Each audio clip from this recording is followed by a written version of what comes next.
Kila siku mafuta mengi duniani yanazalishwa katika maeneo tofauti. Lakini kuna ukweli mmoja unaoshangaza. Karibu 20% ya mafuta yote duniani hupita sehemu moja tu, Strait of Hormuz. Swali ni hili: kama ni 20% tu, kwa nini dunia nzima inaogopa sehemu hii? Kwani zile 80% zilizobaki hazitoshi? Hapa ndipo tunapoanzia. Kila mmoja anapaswa kufahamu jambo hili. Ile 20% ya Hormuz haimaanishi mafuta yote ya dunia yako pale. Inamaanisha mafuta mengi yanayosafirishwa kimataifa yanapita pale, hasa kutoka nchi za Ghuba kama Saudi Arabia, United Arab Emirates na Kuwait. Hizi ni nchi zinazozalisha mafuta kwa wingi. Lakini ili yafike duniani yanalazimika kupita hapa. Na hapo ndipo nguvu ya Hormuz inapodhihirika. Sasa kwa nini 80% iliyobaki haikomboi dunia? Na hili ndio swali letu kuu. Kwa macho ya kawaida unaweza kusema basi tutumie hiyo 80% nyingine iliyobaki. Lakini ukweli ni tofauti kabisa. Mafuta si kitu kinachobadilika kirahisi. Kila nchi ina supply yake iliyopangwa. Mikataba ya biashara ipo tayari. Miundombinu, mabomba, bandari, vyote vimejengwa kwa mwelekeo maalum. Hauwezi kubadili vitu hivyo kwa siku moja tu. Kwa hivyo nchi nyingi zinategemea Hormuz moja kwa moja. Kwa mfano China na India. Nchi hizi zina mahitaji makubwa sana ya mafuta na zote zinategemea mafuta kutoka Ghuba. Hivyo ukizuia Hormuz wanapata shida mara moja. Pili, kunatokea shock ya soko la dunia hata kama kuna mafuta kwingine. Hili acha nilifafanue kwa mifano rahisi ili uweze kuelewa zaidi. Hii 20% ni sawa na sehemu ya mafuta ya dunia nzima inayopita Hormuz. Na 80% iliyobaki ni sawa na mafuta mengine yote duniani ambayo hayapiti pale Hormuz. Lakini hiyo 20% ni muhimu sana kuliko inavyoonekana. Kwa sababu sehemu kubwa ya hiyo 20% inatoka nchi za Ghuba ambazo nimekutajia. Na mafuta yao mengi hayana njia nyingine rahisi ya kutoka nje ya dunia isipokuwa kupitia Strait of Hormuz. Tofauti na ile 80% iliyobaki ambayo yenyewe inatoka maeneo mengine ya dunia. Kwa mfano Marekani inatumia bandari zake moja kwa moja Afrika, mfano Nigeria na Angola. Urusi inatumia bahari ya kaskazini huko Ulaya. Kwa hiyo tafsiri yake ni kwamba mafuta hayo hayahitaji kupita Hormuz. Yana njia zao nyingine za bahari au mabomba, yani pipelines. Na hiyo ndio sababu 20% inaonekana ndio kila kitu, kwa sababu inasimama kama central supply ya dunia. Hii ndio inayotegemewa kwenda kwa nchi nyingi kwa wakati mmoja, hasa huko Asia, mfano China na India. Kwa hivyo ikisumbuliwa, athari zinaenea haraka duniani kote.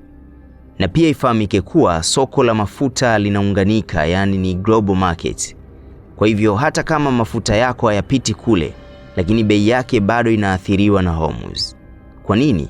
Kwa sababu mafuta yanauzwa kwa bei ya dunia, yani global price. Supply ikipungua sehemu moja, bei inapanda kila mahali. Ndio maana hata nchi zisizotegemea Hormuz zinaumia pia. Na pia hakuna replacement ya haraka. Dunia leo inaweza kusema okay, tutumie hiyo 80%. Lakini tayari ina wateja wake, miundombinu imepangwa, kwa hiyo haiwezi kuziba pengo la ghafla. Kwa hivyo pengo linabaki na bei inapanda. Kwa mfano rahisi zaidi, hebu fikiria soko lina maduka 10 ya chakula. Maduka 2 yana chakula kingi sana, na hii ndio 20%. Na maduka 8 yana chakula cha kawaida, hii ikiwa ndio 80%. Sasa yale maduka 2 yakifungwa, watu wote wanakimbilia maduka 8. Mahitaji yanaongezeka, bei inapanda. Hata kama bado kuna chakula, hakitoshi kwa wote kwa wakati mmoja. Kwa hiyo ni kweli 80% haitegemei kupita Hormuz, na ni sahihi kusema kuwa 20% ndio inayopita Hormuz. Lakini hiyo 20% ni muhimu zaidi kwa sababu inakidhi mahitaji ya nchi nyingi duniani kwa wakati mmoja. Na inaathiri bei ya dunia nzima kama isipodhibitiwa. Kwa hiyo ukweli ni kwamba sio kama mafuta yote yanapita Hormuz, lakini yanayopita hapo yanatosha kuathiri dunia nzima. Na ukweli ambao hausemwi na wengi ni kwamba tatizo kwa sasa si upatikanaji tu. Tatizo ni hofu. Watu wakihisi tu supply imepungua, bei inapanda, makampuni yanaanza kuhifadhi mafuta, soko linakuwa na panic. Hii inaitwa market shock. Na hii tuliishuhudia mwanzoni tu, hata kabla Hormuz haijafungwa kikamilifu. Kuna baadhi ya watu wakaanza kupandisha bei. Sasa tujiulize, ikitokea hii njia ikafungwa kabisa, nini kinaweza kutokea? Ili kuelewa kitakachotokea, fikiria hali hii. Meli haiwezi kupita ikiwa na maana mafuta yanakwama pale. Supply inapungua ghafla. Matokeo yake ni bei ya mafuta inapanda duniani. Usafiri unakuwa ghali. Bidhaa nyingi zinapanda bei. Yote hayo ni kwa sababu usafirishaji ni ghali. Hapo ndipo utakapoona hata mtu wa kawaida anaanza kuhisi athari. Kwa hiyo ni ukweli kwamba hii 20% ina nguvu kubwa sana kuliko inavyoonekana. Na sababu halisi sio 1%, ni mahali. Strait of Hormuz ni nyembamba, haina njia mbadala ya haraka, na iko katikati ya wazalishaji wakubwa wa mafuta. Kwa maana nyingine ni bottleneck ya dunia. Chukulia mfano wa chupa yenye mdomo mwembamba. Hata kama maji ni mengi, yakifika hapo ni lazima yapunguze kasi. Kwa hiyo swala sio tena kujua umuhimu wa 20%. Hapa swala ni kutazama kama kuna mbadala wake.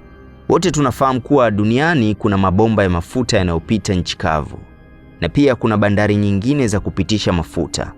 Hata hivyo, njia hizo hazitoshi kubeba mzigo wote wa Hormuz, kwa sababu zinachukua muda, zinahitaji gharama kubwa na zina capacity ndogo.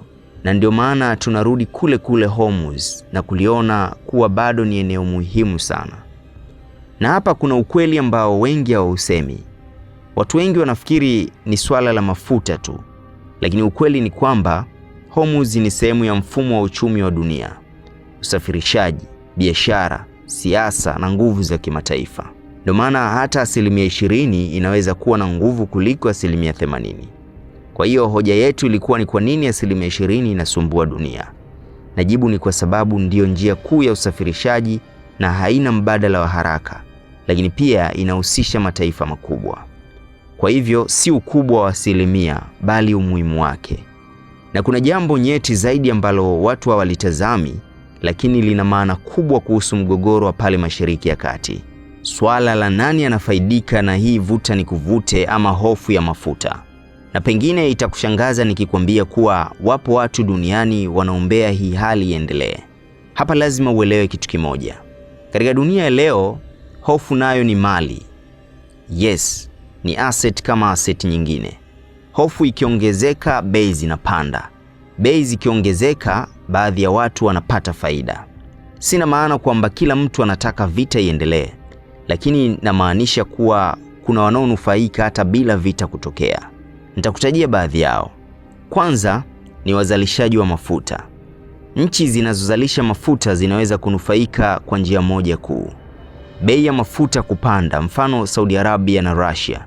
Ikiwa mvutano unaongezeka Hormuz, soko linaogopa, bei ya mafuta inapanda, mapato yanaongezeka, hata kama hawajahusika moja kwa moja. Wengine ni makampuni ya nishati. Makampuni makubwa ya mafuta na gesi yanapata faida kubwa zaidi wakati bei inapopanda. Yanaweza kuuza kwa bei ya juu.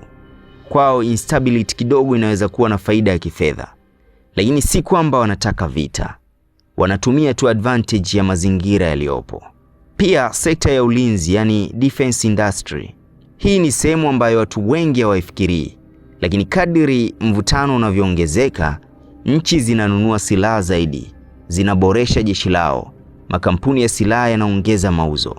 Marekani kupitia United States Navy na washirika wake wanaendelea kuweka uwepo wao, ambao pia unahusiana na bajeti kubwa za ulinzi.